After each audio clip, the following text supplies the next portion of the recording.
Hello, bienvenue sur ma chaîne. Si vous êtes nouveau par ici, je me dois de me présenter rapidement. Voilà, je m'appelle Amandine, je suis Community Manager à mon compte depuis maintenant presque 2 ans. Waouh! Et en parallèle, je crée des vidéos ici pour vous aider à développer votre audience en ligne.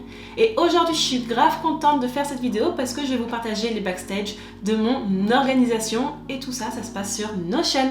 Alors, j'utilise Notion pour gérer mon business, ma création de contenu et même pour organiser mes voyages. Donc aujourd'hui, je vous embarque avec moi pour vous montrer ce qu'il y a à l'intérieur de mon espace Notion et restez jusqu'au bout de la vidéo parce que j'ai une surprise pour vous. Alors la première fois qu'on arrive sur l'application, franchement, on prend vite peur parce que ça ressemble à rien, c'est vide. Donc faire preuve de patience pour se créer un espace personnalisé, cool, agréable, voilà, quelque chose qu'on aime quoi. Je sais que moi, et je parle pour moi, je porte beaucoup d'importance à l'aspect visuel d'un outil, d'autant plus quand il est question d'organisation. J'ai besoin que tout soit clair, que tout soit aéré, joli, enfin bon, voilà quoi. C'est mon avis personnel. Ok, donc après avoir passé de nombreuses heures à travailler dessus, j'ai réussi à créer mon propre espace Notion que j'adore parce qu'il est beau et fonctionnel à la fois. Franchement, je le kiffe. Si c'est la première fois que vous entendez parler de Notion, dites-vous que c'est essentiellement un espace de travail tout en un parce qu'il peut regrouper à lui seul tous les outils digitaux. C'est à la fois un agenda, un bloc-notes, un planificateur, un tout quoi. Et ce qui est top, c'est que Notion s'utilise aussi bien sur son ordinateur que sur son téléphone ou que sur une tablette et tout est synchronisé. Tout changement que je vais faire depuis mon téléphone apparaîtra directement sur la version de l'ordinateur et vice versa. Ici, ce que vous voyez, c'est ma page d'accueil que j'ai appelée aussi originale que ça puisse l'être. Home. Donc voilà à quoi elle ressemble et c'est dessus que je vais trouver l'accès à toutes mes pages que j'ai séparées en plusieurs catégories pour une meilleure visibilité tout simplement. J'ai une section création de contenu pour gérer toute la planification de mes réseaux sociaux, une autre section pro, donc professionnelle, et c'est là où je vais gérer la partie business, donc toute mon entreprise. Il y a aussi une autre partie que j'ai nommée daily, ouais je me la joue un peu à l'anglaise, j'avoue. Et dedans je vais regrouper tous mes objectifs professionnels, personnels, et aussi c'est dedans que je vais pouvoir jeter toutes mes pensées, mes notes, tout ce qui me passe par la tête quoi. Et j'ai une autre section que j'ai appelée perso, et dedans en fait on va retrouver un template pour mes voyages que je vais vous montrer bien sûr tout à l'heure, et tout ce qui est dossier administratif pour les retrouver plus facilement. Juste à côté de ça, j'ai mis une petite photo prise sur le site Unsplash pour habiller ma page et j'ai installé quelques widgets sympathiques sur la droite pour avoir l'heure, la météo sous les yeux. Je les ai téléchargés sur le site indify.com, je vous mettrai de toute manière toutes les ressources dans la description de la vidéo en bas. Donc en dessous de tout ça, j'ai 2 super tableaux qui regroupent toutes les tâches du jour.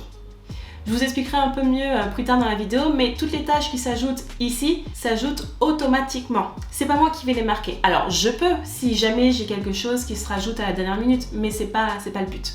Vous allez voir avec Notion, ce qui est bien, c'est qu'il y a beaucoup de choses qui sont automatisées pour nous faire gagner du temps. Et ça, c'est génial. Et encore en dessous, j'ai un agenda pour avoir une vision globale de ce que j'ai à faire dans la semaine. J'ai aussi ajouté ici à gauche mon agenda Google, comme ça j'ai tout sur les yeux. C'est ça que j'adore avec Notion, c'est que tout est personnalisable. On peut créer un espace de travail à son image et ça c'est cool, c'est trop bien.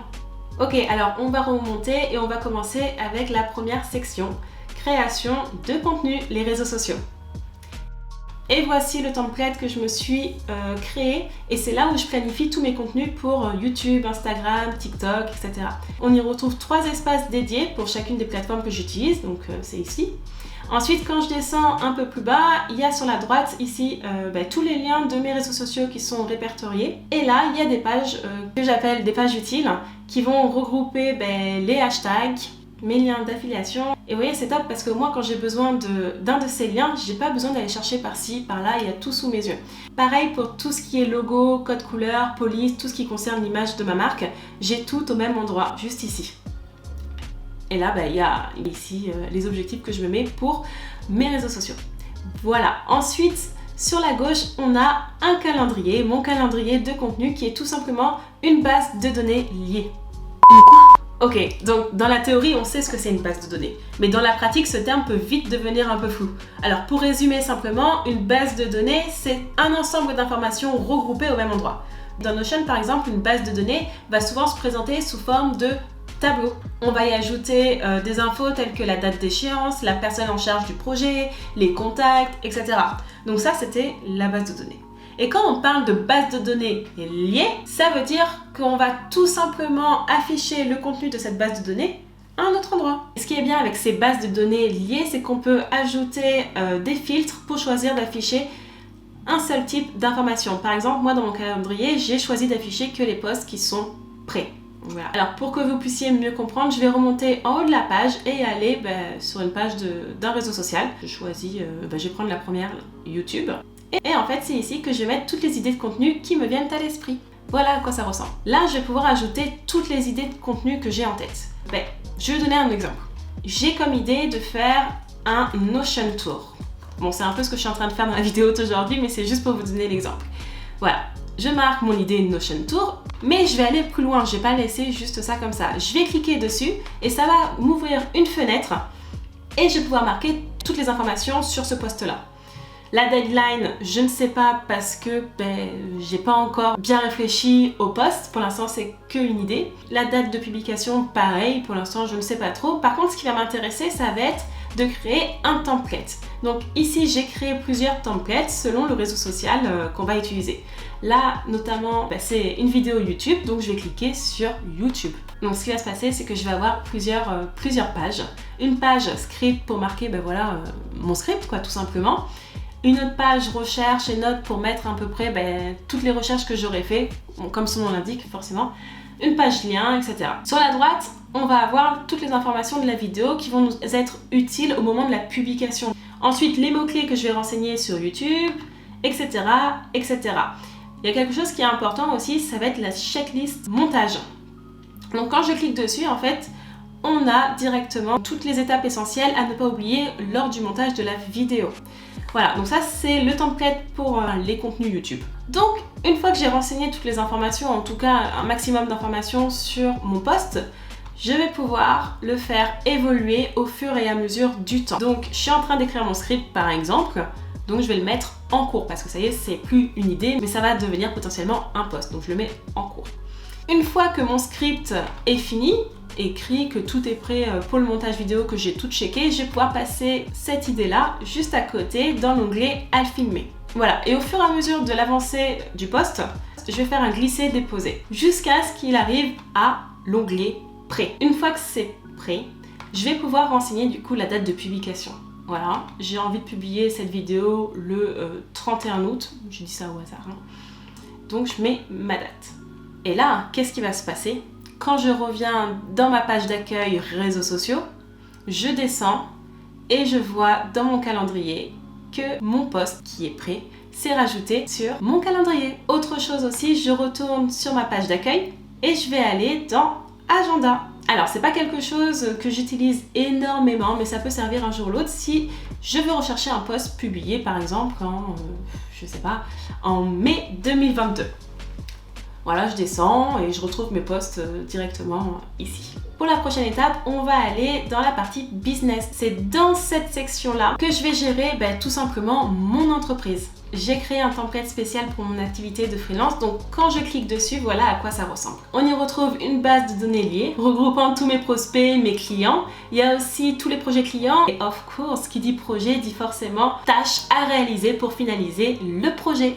Donc on a une to-do list juste ici. Alors comment ça va se dérouler? Lorsque j'ai un nouveau client ou bien un nouveau prospect, je vais aller directement dans cette base de données qui est là et je vais appuyer sur New pour ajouter un nouveau client. Quand j'ouvre la fenêtre, voilà, il y a une autre page qui s'ouvre et là, je vais pouvoir renseigner le nom déjà de mon nouveau client, agence XY, voilà. Parce que c'est pas encore un nouveau client, je vais laisser sur en discussion. Pour l'instant, c'est un prospect.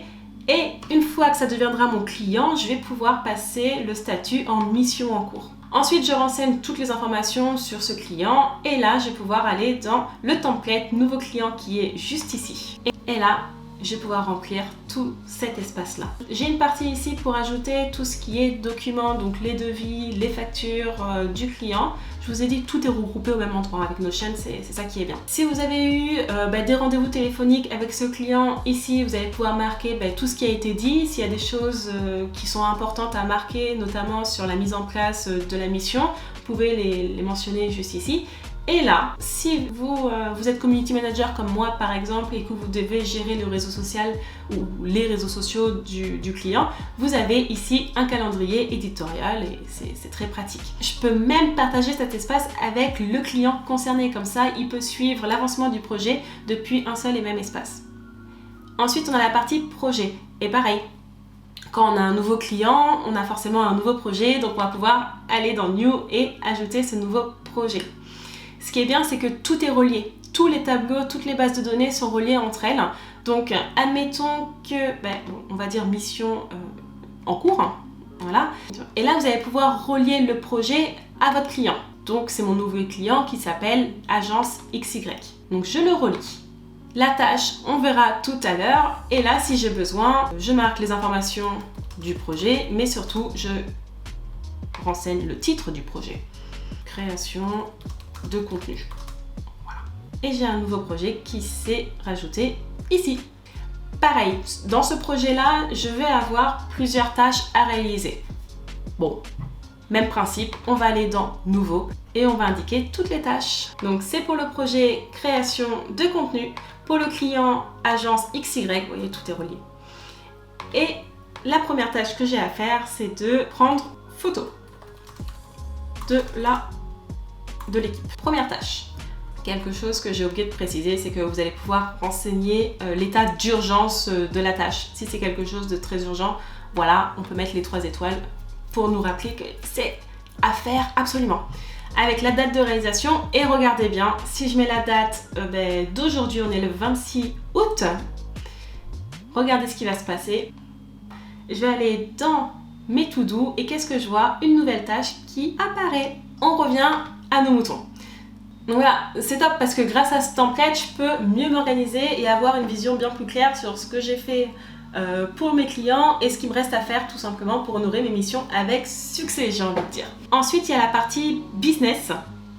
Et là, ça ressemble étroitement au template freelance qu'on vient de voir juste au-dessus. Sauf que j'utilise pour mes propres projets professionnels et pas pour mes clients. Alors, on passe maintenant à la session daily où on va retrouver les objectifs que je me suis donné à réaliser dans l'année. Alors là, c'est juste à titre d'exemple, mes vrais objectifs, je les ai retirés pour cette vidéo parce que je trouve que c'est assez personnel. Mais voilà, au moins vous voyez à quoi ressemble la page.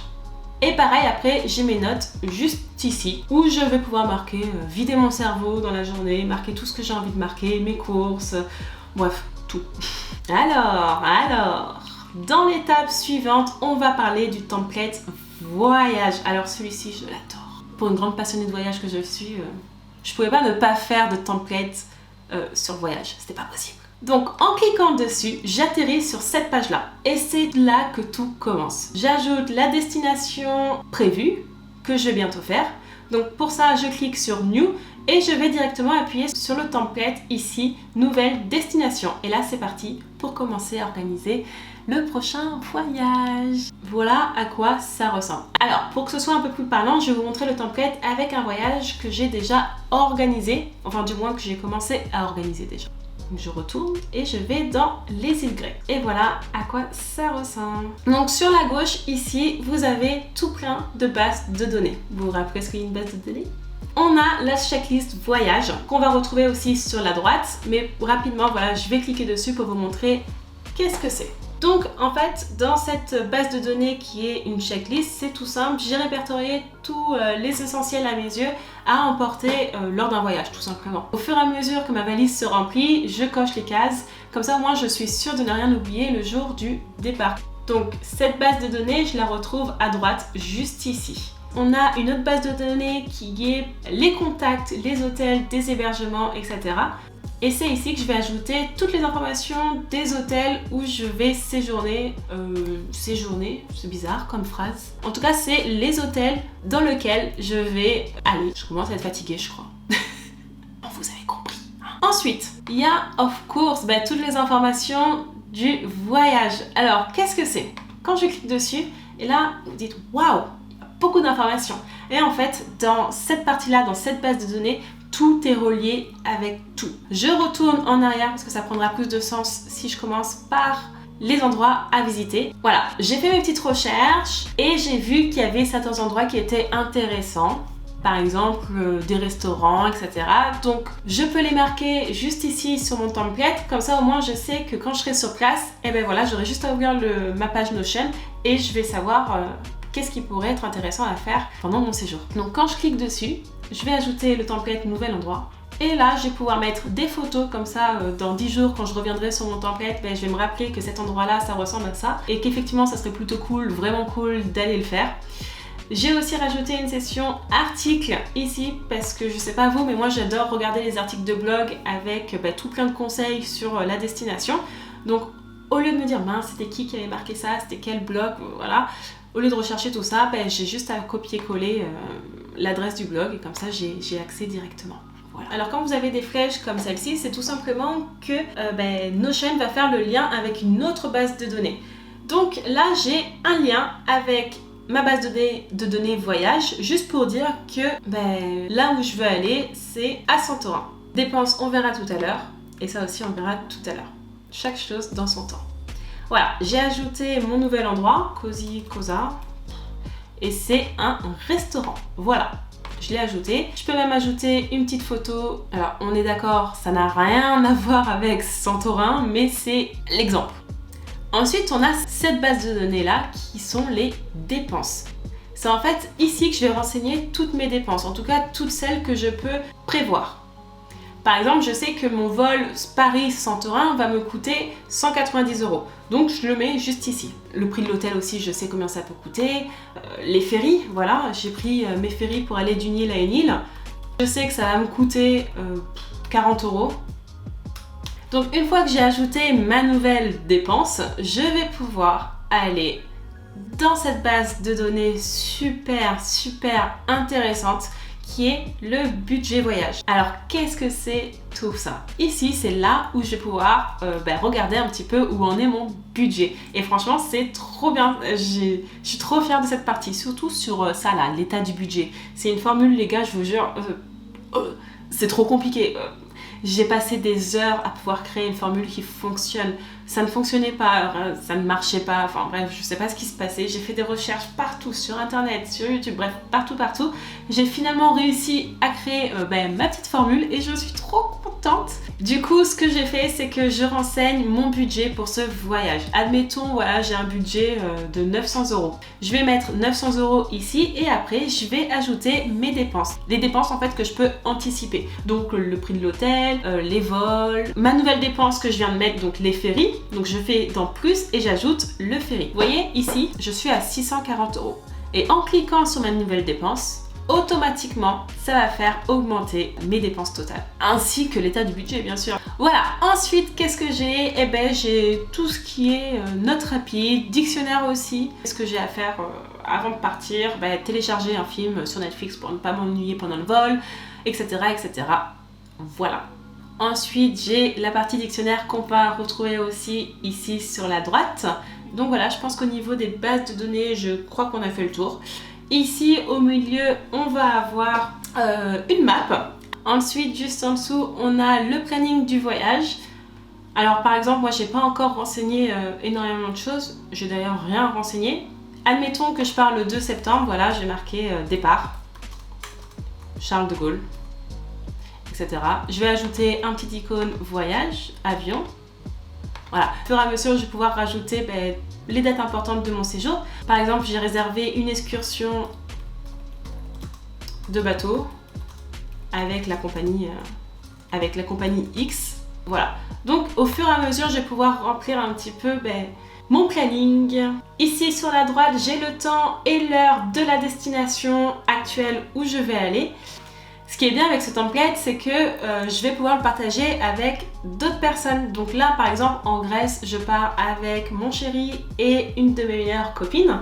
Du coup, je leur ai partagé le template et en fait, on peut remplir tous ensemble et comme ça, on avance plus rapidement et franchement, c'est cool. Ensuite, pour finir avec la section perso, j'ai ajouté une page avec tous mes documents administratifs. Ma carte d'identité, mon passeport, voilà. Au moins, quand j'en ai besoin, je sais où les trouver et ça, c'est top parce que ça me fait gagner un temps de fou.